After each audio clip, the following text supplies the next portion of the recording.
বিশেষ অভিযান চালিয়ে রবিবার ২৪ আগস্ট বরিশাল থেকে জুলাই গণহত্যা মামলার আসামি অভিযোগে কন্টেন্ট ক্রিয়েটর তৌহিদ আফ্রিদিকে গ্রেফতার করেছে পুলিশ। আফ্রিদি মূলত একজন কন্টেন্ট ক্রিয়েটর হিসেবে দেশজুড়ে পরিচিত।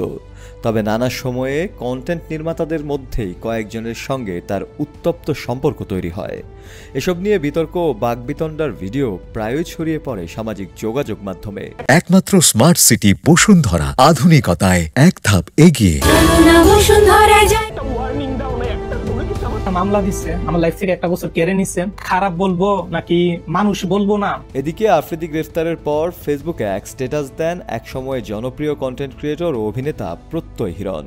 নিজের পোস্টে তিনি অভিমত ব্যক্ত করেন, ডিবি তাকে অকারণে 32 দিন আটকে রাখেনি।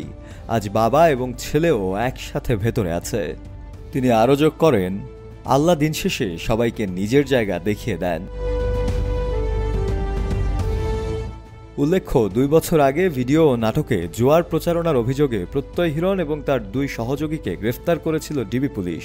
তদন্ত ও আইনি প্রক্রিয়া শেষে তিনি আবার জামিনও পান।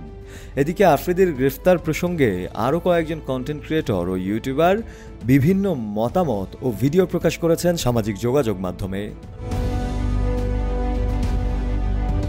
প্রসঙ্গত, বৈষম্য বিরোধী ছাত্র আন্দোলনের সময় যাত্রাবাড়ী থানায় দায়ের করা একটি হত্যা মামলায় 25 জনের নাম উল্লেখ সহ অজ্ঞাতনামা আরও 150 জনকে আসামি করা হয়। সে মামলায় তৌহিদ আফ্রিদি 11 নম্বর আসামি।